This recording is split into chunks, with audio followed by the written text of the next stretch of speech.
Hey everyone, I'm Phil Albertelli, and this is The Week in Doubt, episode 230. So, yes, yet another Joe Rogan episode.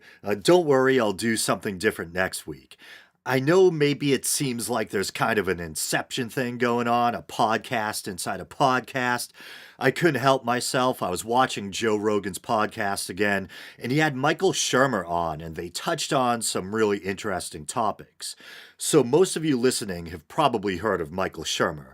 If not, he's a high profile skeptic, the founder of the Skeptic Society, and the chief editor of Skeptic Magazine. So let's get right to it. I think the first topic is, oh boy, the flat earth.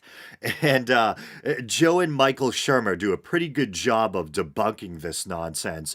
So that probably saves me from having to do a flat earth episode. Thank the God I don't believe in. Here we go. We're going to talk about the flat earthers for one reason.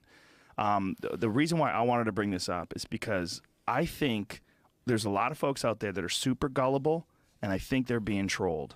I think they're being trolled by people who put together these. It's one of two options. Either they're being trolled by people who put together these elaborate arguments for something that they don't believe because they're just trying to make money off of YouTube views, which is entirely possible. Yep. And this needs to be thought of. I mean, it really needs to be considered because YouTube videos can be extremely lucrative. If you can get a YouTube video with millions of hits, and a lot of these videos on all sorts of different conspiracies and all sorts of different crazy things can generate that kind of volume. You're making real money.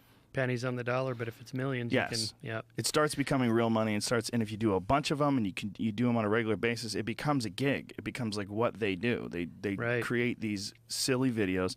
But people who just don't have the time or the inclination to actually read scientific papers and articles and journals and all these different things that explain how we've known for a long time that the earth is round. Right. Yeah, it's a myth that Columbus proved that the earth is not flat, that it's round. The ancients knew, the Greeks knew, Columbus knew, everyone knew then that it was round. The And Sumerians knew. Absolutely. They're depictions on clay. Right. When they drew it in clay, they drew all the planets as circles. Right. They knew. Right.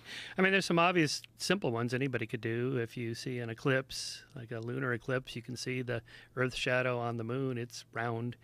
If you're high enough and the ships are sailing out, you can see the mast is the last thing you would see as the hull drops over the horizon first slowly.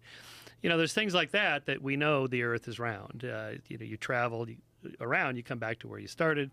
Now their explanation, the flat earthers, is that it's round like a pizza, but a round flat pizza, and all the continents are on the one flat face side up. And that the satellites are up there going around. It's like, but the satellite photos don't show all the continents in one picture because some of them are on the other side of the globe, so that refutes that. Well, not only that, but they think that satellites are actually in planes.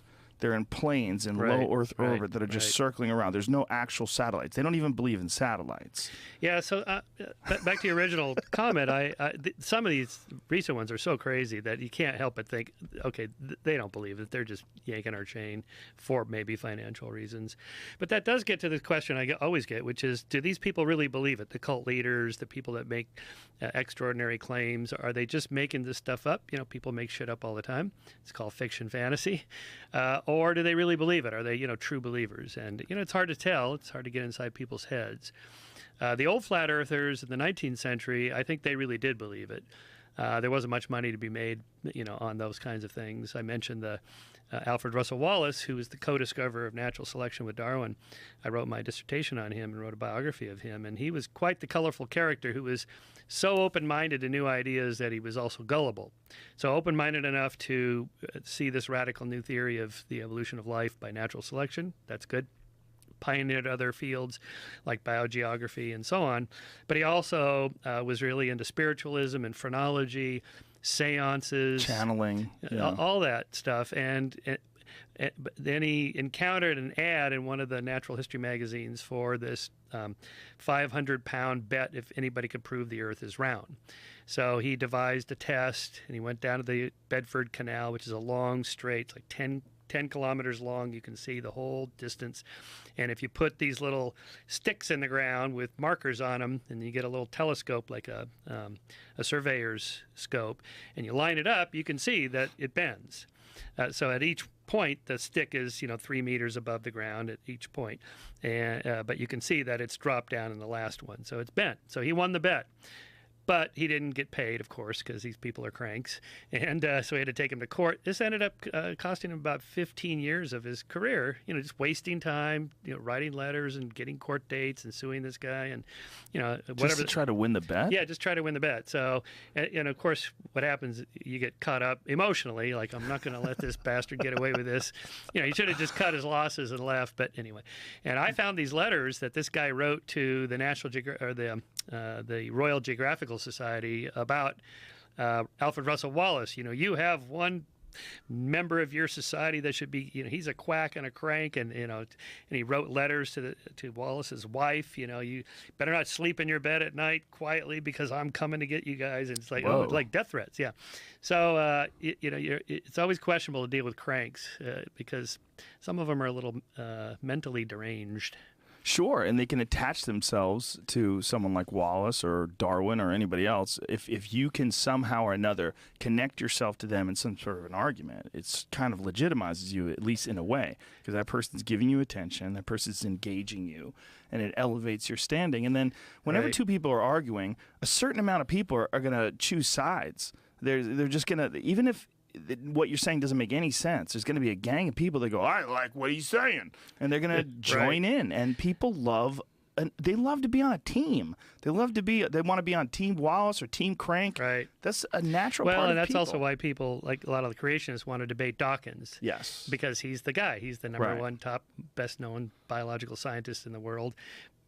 Possibly since Darwin himself. If I can get him on stage, and as Dawkins likes to say, this will look better on your resume than mine, so I'll pass. Yeah. And he doesn't need the money. So. Well, in the contrary argument, or the other position is, so many people who are actual scientists want to debate Deepak. Oh, well, yes, and I have debated Deepak. And now, so here's back to this question: is does he really believe it? Because most skeptics and atheists think, well, Deepak's just a fraud, a con man selling, snake oil. I don't think so. I've known him now for a number of years, and the last year I've spent a lot of time with him. And the reason I know he believes it, absolutely what he says, is because he's always working on me privately. If we're at lunch or dinner, or I got half a dozen emails just the last 2 days from Deepak. And it's not for public consumption. He's not trying to. We're not debating. He's just trying to convince me, that he's right. Like, was he trying to convince you? Well, about consciousness here. Can you do it in his voice, please? So here, when you read them, a quote from Vedanta: "All of the body is in the mind, but not all of the mind is in the body." Swami Rama. Well, as long as he's quoting Swami Rama, we know. So after yet another night of drinking, I'm back through the magic of editing. Did you almost forget you were listening to the Weekend Out podcast? I know I let that clip go for a while without interrupting, but I thought Joe and Michael Shermer were on a roll, and I didn't feel the need to butt in with my 2 cents. So Shermer there, reading that quote, was speaking, so it seemed to me, I could be wrong, as if Vedanta is a person. Vedanta is actually a kind of school of Indian philosophy. I believe the word references the ancient Hindu scriptures known as the Vedas. Specifically, if memory serves me, it translates to something like the end of the Vedas, or something to that effect. Which is why the term Vedanta can be seen as referring to the Upanishads, the final part or chapters of the Vedas. Okay, and let's see, they were also talking about Deepak Chopra there. And if you're not familiar, Deepak Chopra is this kind of new age guru who's been kicking around for decades now. He started as a medical doctor. I believe he studied or specialized in endocrinology. He practiced medicine here in New England for a while. I think he was the chief of staff at New England Memorial Hospital. I have a relative who was supposedly a patient of Deepak's and who doesn't have very fond memories of him. As for me, I remember being a young seeker, probably in my late teens, had already gone through some dark nights of the soul, some existential bouts, which I've talked about on the show, and had pretty much closed the door on literal belief in Christianity and belief in the Western concept of a personal God.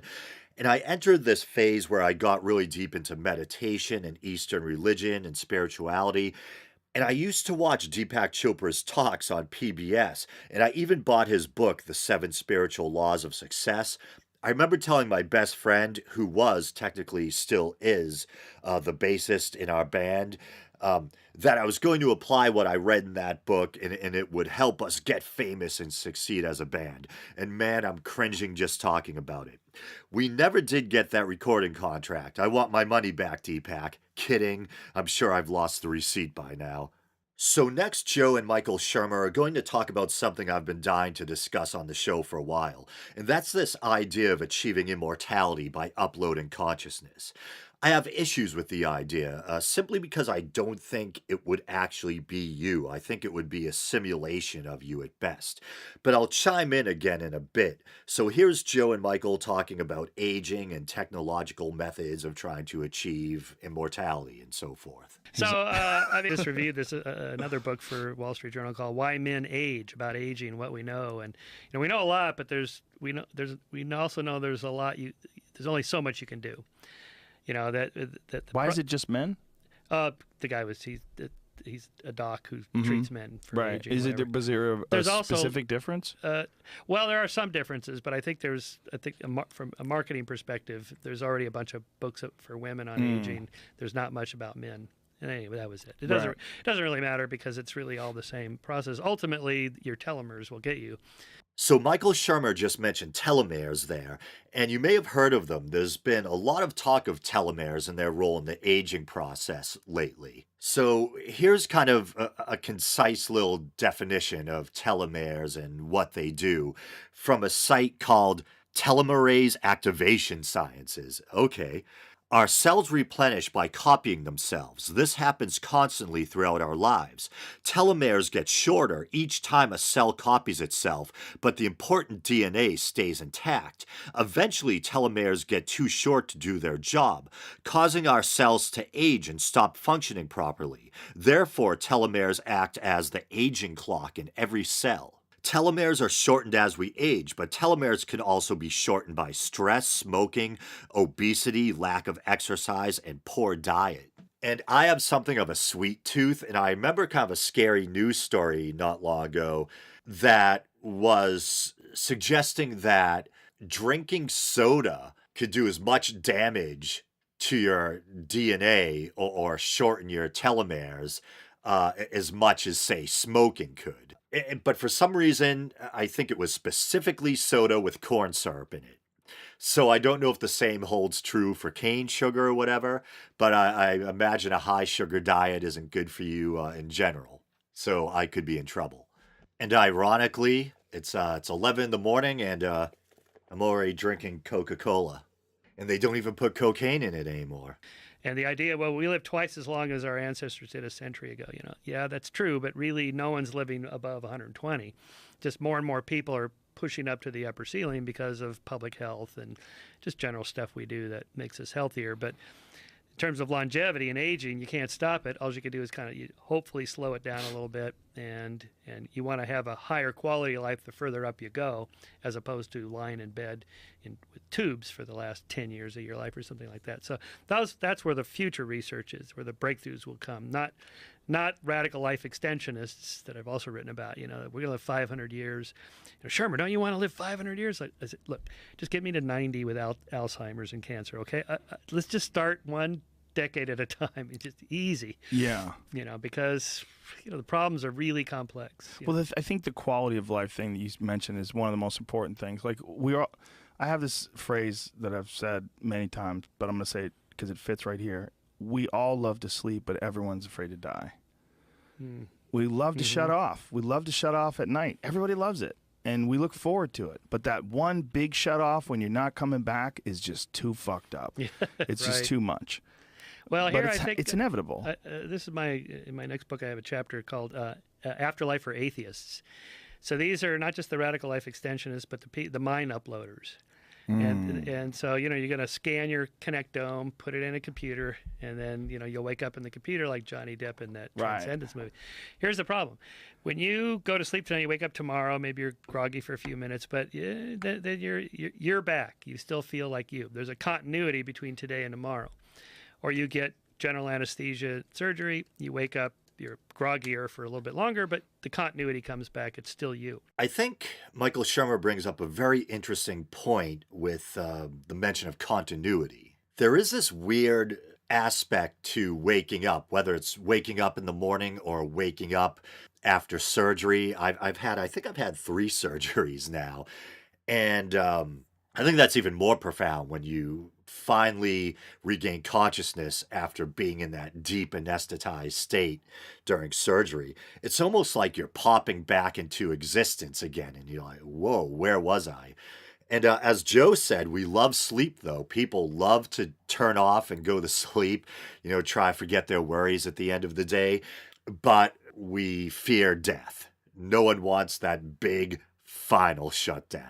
I remember years ago watching this documentary on it could have been on the Discovery Channel, I can't remember, but they were interviewing a scientist, and take it with a grain of salt because it could have been some fringe theory. But he was suggesting that perhaps every night when we go to sleep, it's almost like your mind is kind of defragging like a computer, breaking things down, rearranging things. And it's almost like your identity, your mind just gets wiped and reassembled. So, in a way, it's almost like a new you every morning. And you're just going on the memories of yesterday's you that have been kind of, put back together or whatever. And for some reason, I find that really disturbing. In that sense, you could say it's almost like you die every night, and wake up is kind of like a clone or simulation of yourself. But once again, could just be some fringe theory or some scientist's fever dream. Or maybe there's something to it. Who knows? So the question is if you die and we have a scan of your connectome and we put it in a computer and turn it on, are you going to wake up in the computer like you did from sleep? And I don't think so. I think it would just be a copy of if this could ever be done, which is very unlikely because it's a super hard problem. But so Michael Shermer echoes my thoughts exactly. Even if you could find a way to map out someone's mind, all their attributes, their characteristics, etc., and then you upload all that onto a computer and kind of run it like an application or whatever, it's a simulation. It's not you. I think it would still be a valid scientific endeavor. I think we should try to do that, see if we can kind of replicate someone's consciousness, their memories, their personality, and bring it to life in a computer. But let's say we did that, to illustrate my point, with a living person. Let's say they map out the complete schematics of your brain, and they pinpoint all of your personality traits. Maybe there's even a scientific breakthrough that allows them to map or record your memories. And then they upload and run all that on a computer. Okay, you're on one side of the room, the computer's on the other side of the room. You're your own unique self. That simulation or whatever it is on the computer is just that, a simulation.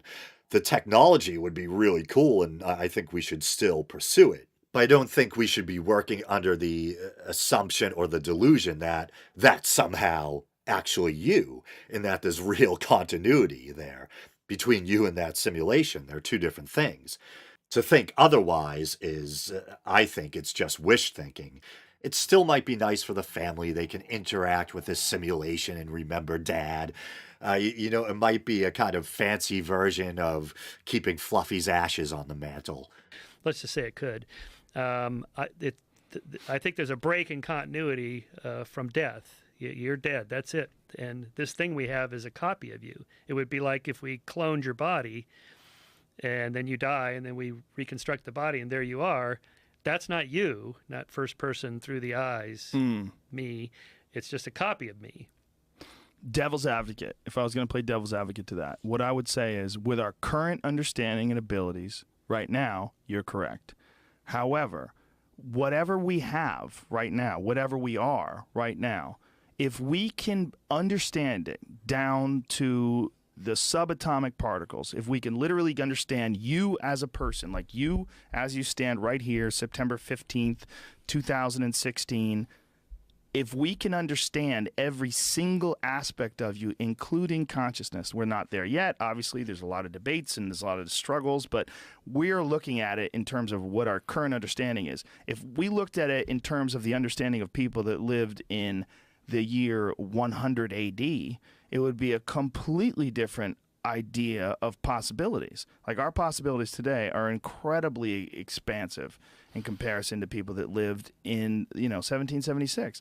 Just the idea of what we understand about what it means when you talk about atoms, molecules, the idea of telomeres, all the knowledge that we have today. Yeah. Imagine that expanding exponentially for the next 500, 1,000 years. Yeah. It's entirely possible that if we get to that point, we can recreate reality to a point where I have a theory about people, and it's completely unqualified, and don't listen to me. But I think it's entirely possible that, you know how bees make honey? I think people might make the universe. I think it's entirely possible that the way the universe makes itself, it makes a person. It makes a monkey. The monkey eventually figures out how to not get eaten by leopards, and the smart ones become a monkey, and then they figure out shelter. Wait, the monkey becomes a monkey again? I think, I'm just kind of teasing. I think Joe probably just misspoke. He probably meant the monkey becomes a hominid or a human or something like that.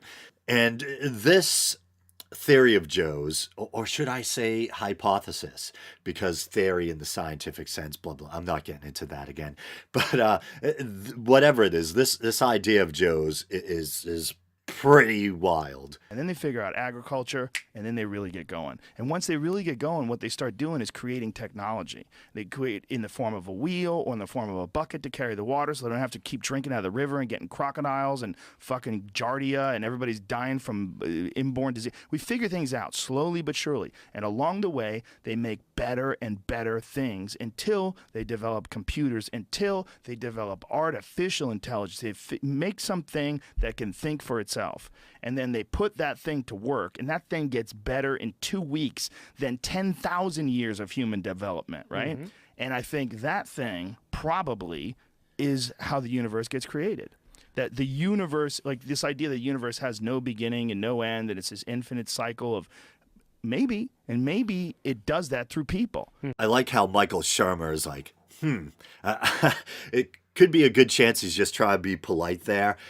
I love Joe Rogan, and I love the way that he's interested in expanding and exploring consciousness and kind of pushing the envelope and thinking outside the box. And I even love this idea where I think it's very thought-provoking. It's very creative. And so he's painting this kind of cyclical scenario where human beings bring the universe into being via super advanced technology, AI, etc. And then this just kind of perpetuates itself. It's this cyclical thing without beginning or end. The problem with that for me is at some point, human beings would have had to have set this cycle off. There would have had to have been the first time when humans discovered this grand technological breakthrough that allowed them to create the universe or reality. So it would have had to have a beginning somewhere. And if it had a beginning, that means that something existed before humans, before they had this breakthrough. So humans couldn't have created the universe. I mean, I think it's kind of a poetic and thought-provoking idea that as a species, we're almost like this organic network that evolved and developed, and then our technology evolved and developed and exponentially became more and more complex, and we gave rise to the very universe we live in. But now, as I say it, it sounds batshit crazy.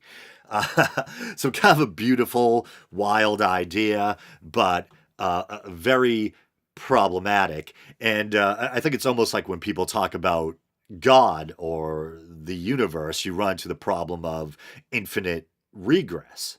If humans created the universe or the matrix or whatever it is, who created the humans that created the universe or the matrix or whatever it is? Or to put simply, how could humans create the universe if humans were already living in the universe before they created the universe? This is some weird shit to be wrestling with after a night of drinking, even for me. Maybe it makes people, and in Or our through intelligence of some kind. some sort of Yeah. intelligence. But what we currently understand and know of the known universe, we're the only ones that we know of. Right. And we're looking at what we're doing, and we're like, whoa, whoa, whoa, whoa, whoa. What are we doing? Like, where are we going with this? We're just going to keep going? Like when Elon Musk starts talking about artificial intelligence, I Right. mean, who's one of the most important and popular and famous technology enthusiasts, starts talking about artificial intelligence being summoning the demon. Yeah. I mean, that's how he described it. We could be summoning a demon. I know. I really think that might be what we do. I think we're getting caught up in the Kardashians, and we're looking at who's got a fake butt, and, you know, are those chemtrails in the sky? And Right. I'm in the 12-step program, and I'm fucking CrossFitting. And meanwhile, what we're doing is we're giving birth to some new form of transcendent technology that literally rewires reality itself. Yep. Well, that is an actual theory. That we're living in the Matrix, that it's all a computer simulation, and it's all equivalent of a holodeck somewhere. But I don't even know and if it we was have so to real, be there. If it was so real you couldn't distinguish between the holodeck world you're in and this world, then how would you know? Right. So it really becomes one of these thought experiments that's fun to contemplate. But how would you test it to see if it was true or not? Once again, I'm in 100% agreement with Michael Shermer. I like thinking about that too. I think I was just talking to a friend about that. I mean, it's true. For all you know, we could be in a simulation. You know, our actual bodies could be elsewhere, or we could just be some AI program that's running or something like that. But of course, this is pure speculation. And as Michael Shermer points out, how would you test it? So this is stuff that's fun to think about, but you have to try to stay grounded somewhat and try to keep things in perspective.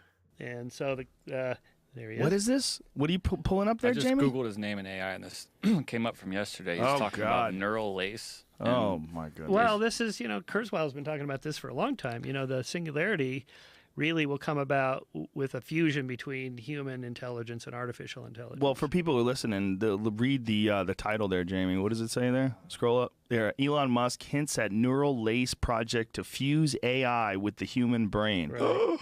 Well, in a way, a cochlear implant. You said cuck. Do you know what that means? Cochlear. Do you know what cuck means? No. It's the new. We'll go over that another time. Oh, it's is the it? new insult on the internet. What's the figure about how much data gets pushed on the internet in a day? That I think there's a short amount of time. I forget what the window is, but in that time, more data gets passed Right. than in the entirety of I have human that. history. I have that. That was at the beginning of Peter Diamandis's book on the rapid growth of technology. It's some insane it was number. like every month now. It's the equivalent of everything that's ever been printed in the Yeah. history of humanity. Ever. I don't have to look. It's just a huge number. Just think about that, and then think about how many books Ron Hubbard must have written. Because L. Ron Well, Hubbard wrote more books than anyone who's ever lived. If you go to the Scientology centers around the world, they all have a room with his desk and a writing pad. It's like it's literally like this in case he comes back. In case he comes back, Yeah. zombie L. Ron comes stumbling through the door with rotten clothes and his skin's hanging off of his bones, and time to write. First time I listened to this, I was laughing my ass off. I love Joe Rogan. So, I mean, if you carry out your argument, it's just only a matter of time before sort of that singularity is reached, and then one argument for the singularity, you create the virtual reality that's indistinguishable. It's just that you just need enough data. Right. It's really an engineering problem. And time. But the question would still be, in that world, would you feel like you right now? Like through the eyes, first person, experiencing Why I am not? me. Why not? I don't know. Yeah. I'm not sure that it would. I'm not I'm not convinced sure that it either. would. I mean, I kind of see the cryonics argument, because being chronically frozen and woken up again, if you could make that happen, that seems like fall asleep, wake up, anesthesia, wake up, chronically frozen, wake up. It feels to me like it's the same. So not to sound like a broken record, but I agree with Michael Shermer once again. I think there's a difference between creating a simulation of someone and actually preserving someone's physical body and brain and then thawing it out or resurrecting it. And of course we know that's very tricky. We're able to freeze people right now, but we don't know if we'll ever be able to wake them up again due to the cellular damage that takes place during the freezing process. But as far as, would a simulation of yourself, would it feel like you? Looking out through the eyes, first person, as Michael Shermer says.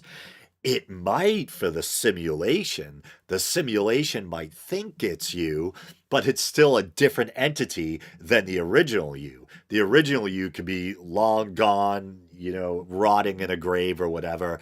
And this simulation is walking around thinking it's you, but the original you has no idea. It's obliterated. So Michael, the that might flaw work. in your thinking is consciousness is not in your mind. Well, Consciousness is in the this is- space that surrounds you. That's It's right. eternal.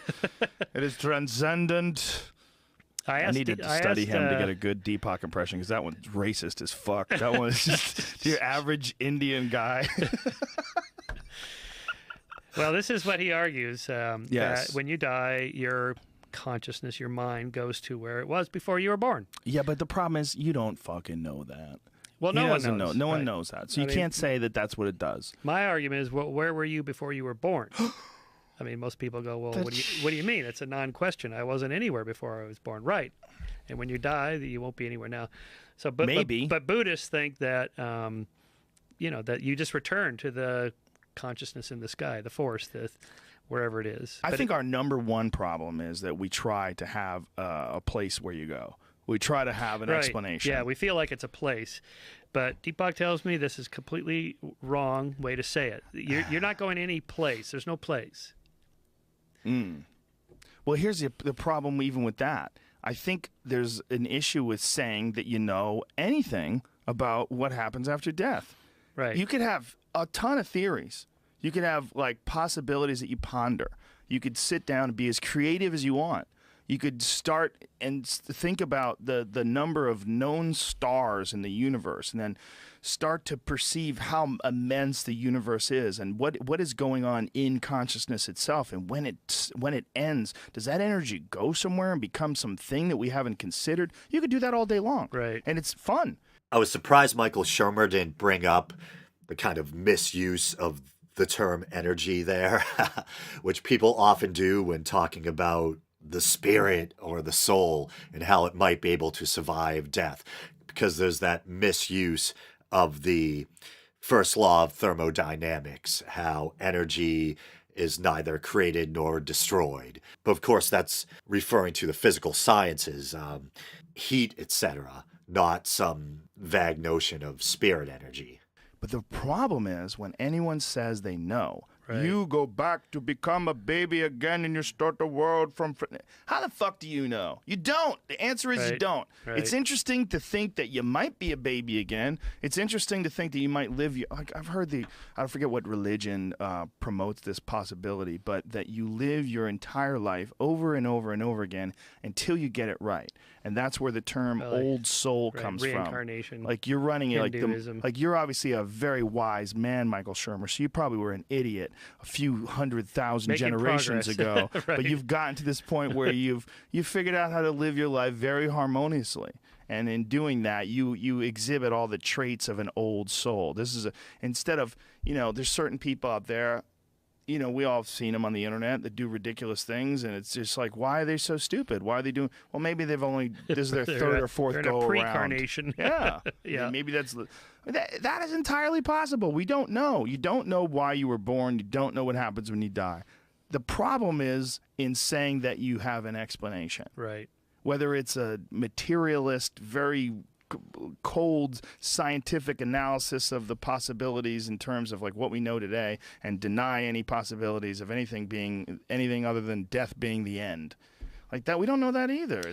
Well, okay, right, that's correct. But so from the scientific null hypothesis, that is, your theory is not true until proven otherwise, would be when you're nothing happens when you're dead. You're just gone. Could be, unless there's some other alternative we can test. Right. So one of my favorite thought experiments comes from Carl Sagan's Demon Haunted World. Awesome book. Awesome book. The chapter is called "There's a Dragon in My Garage." So I tell you, Joe, I have a dragon in my garage. You do? So cool. Can I see it? Yeah. Here. So I open the garage door. You look in. There's some paint cans, a ladder, a bike. No dragon. Well, it's an invisible dragon. Okay, so you say, well, let's put some powder down on the ground, and then when he walks around, we'll see his footprints. Well, you see, this dragon hovers about 3 feet above the ground at all times. And you say, well, I got some infrared cameras here. We could detect the heat. No, this is a cold-blooded dragon. It gives off no temperature at all. I have this heat detector, and when it spits out the fire, then we'll see that the fire comes out of it, and that'll prove that well, no, it's coal fire. This is not heat-generating fire. It's a very special kind of fire. Okay, so Sagan's point is, what's the difference between an invisible, hovering, cold, indetectable, immeasurable dragon and no dragon at all? So if there's not some way for us to get at it, then we can't assume it exists. Exactly. And that would be God. I apply that to God. Because people say, well, God is outside of space and time. Okay, how do you know? If he's outside of space and time, there's no way to measure it. Well, he reaches into our world to stir the particles, cure the cancer, whatever. Okay, can we measure that? And does it look different from what happens naturally? In other words, why is it that God always cures is things that might have gotten better anyway? Tumors do go into remission. But most of them don't. Most people, they get cancer, they die. So why didn't God heal them? He only seems to heal the ones that naturally go into remission. How come he doesn't grow amputated limbs for Christian soldiers coming back from Iraq? How come these are Christian families praying for their Christian loved ones who lost a limb? He's busy curing cancer over here, but why can't he handle the ones that never, ever naturally grow back? What's the difference between an invisible dragon and no dragon? So always, but this is my theory of the afterlife. That's nice. How do you know? You do not. So I really loved that exchange there, and I love that Carl Sagan anecdote or example that Michael Shermer recalled. And it also sounds like he was repeating something I've heard Richard Dawkins say too. I think I was watching a documentary Richard Dawkins did, and he was at that holy pilgrimage site, is it Lourdes or Lourdes in France? And he was talking about how, why is it when people say they were miraculously healed, it was things that might have gotten better anyway. And we never see anything truly miraculous like the regeneration of a severed limb, etc. You do not know. And when it comes to religion, the idea of some sort of a powerful being that's in charge of the whole picture, and it's got a grand plan for it all, is it's kind of comforting to some people, and it's an interesting possibility. And again, it's something to consider. It's something to think about. It's an idea that's been around for a long time. Why has it been around for so long? I don't know. Well, let's go over some of the other things that have been around for a long time. Let's look at what else is in that book. Is there any other shit in that book that you might think is ridiculous? Oh, isn't there a story in that book about 2 children that taunt a man because he's bald, so they sick bears on the kids? Do you remember that story in the Bible? No, I don't remember. What is his name? Eliseus? What was this the guy's name? I'm actually familiar with this one. It's actually Elisha, Elisha. For some reason, I used to get confused with Elijah. And it's from the Book of Kings. Or maybe it's Elisha. I don't know. Alicia sounds like a chick's name. But here's a bit from that biblical passage. Let's see. Then he went up from there to Bethel, and as he was going up by the way, young lads came out from the city and mocked him and said to him, "Go up, you bald head. Go up, you bald head." Not too creative with the insults. When he looked behind him and saw them, he cursed them in the name of the Lord. Then 2 female bears came out of the woods and tore up 42 lads of their number. And he went from there to Mount Carmel, and from there he returned to Samaria. Samaria, not Samaria. I've been playing Conan Exile, so. Who is taunted by these children because of his baldness. So God summons 2 bears to come out of the woods and maul these children and kill them because they taunted his baldness. That would be baldness. fitting with the Old Testament. I mean, but if you're talking to someone who's a religious person who believes in the Bible and you throw that around, one of the first things that goes, "Oh, that's the Old Testament." Right. Well, okay. So the Old Testament is not valid. Right. The New Testament, the one that was written by Constantine and a group of bishops, where they got down and they wrote it out, 500 years after Jesus died?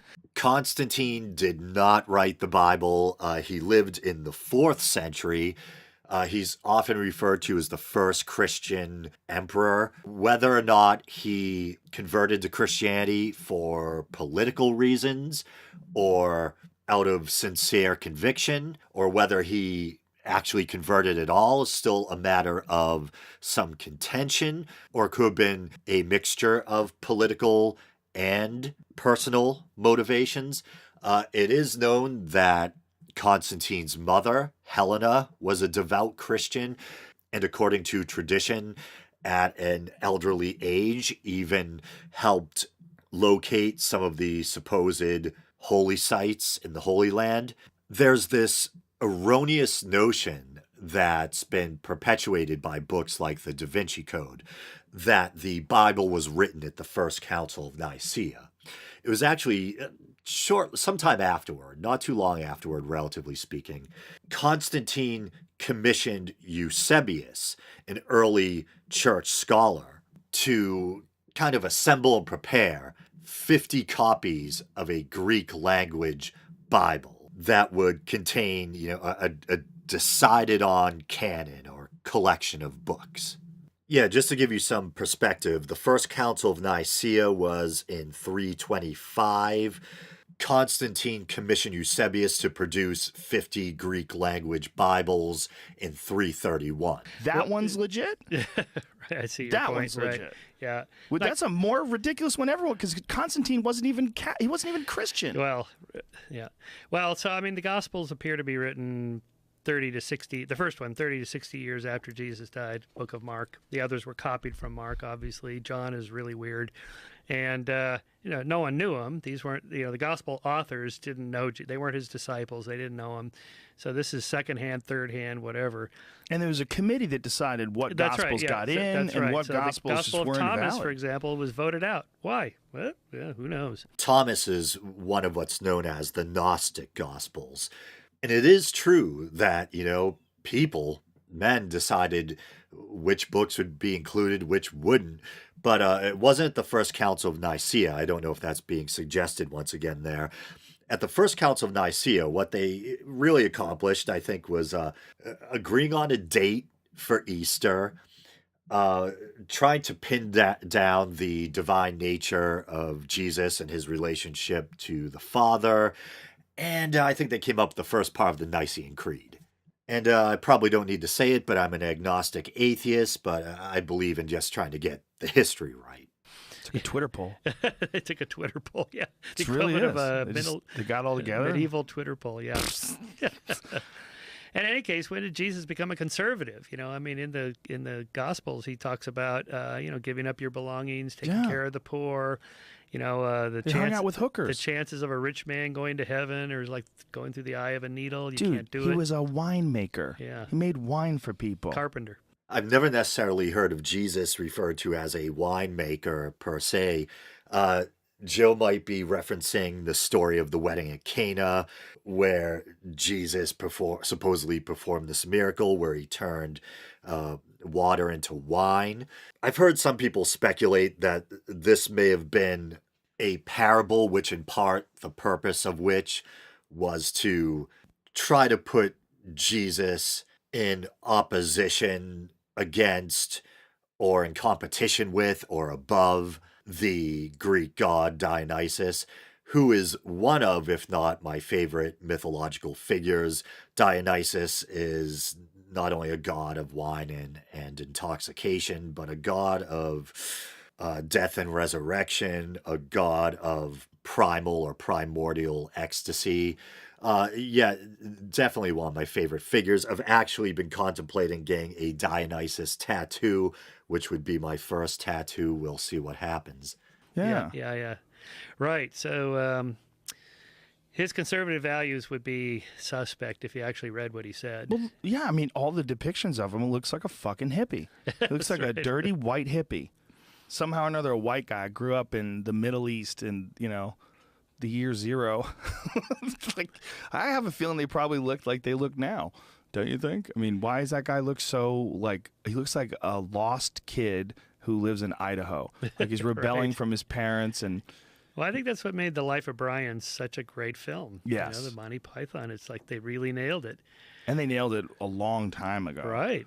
you- Back when you really couldn't do stuff. This is before Blazing Saddles. Yeah. Life of Brian definitely was a great film. Always look on the bright side. And with that being said, I'll call this episode a wrap. You guys know the drill. Please like the Facebook page. I think I lost a couple of likes recently. I don't know why. I might have posted a couple of political stories that may have driven people away. I usually don't touch on politics too much on the Facebook page unless it directly has to do with religion or gay rights or something like that, or freedom of speech or separation of church and state, etc. Yeah, so please like the Facebook page. You can follow the show on Twitter. You can check out the YouTube channel. Maybe you're doing that now. You can subscribe to the show via iTunes or Podbean. If you want to help the show out monetarily, you can use the PayPal widget at the bottom of the Podbean page. Just go to Podbean and look for The Week in Doubt, or you can go to patreon.com/The Week in Doubt and help support the show for as little as 99 cents a month and quit anytime you want. All right, brothers and sisters, until next time.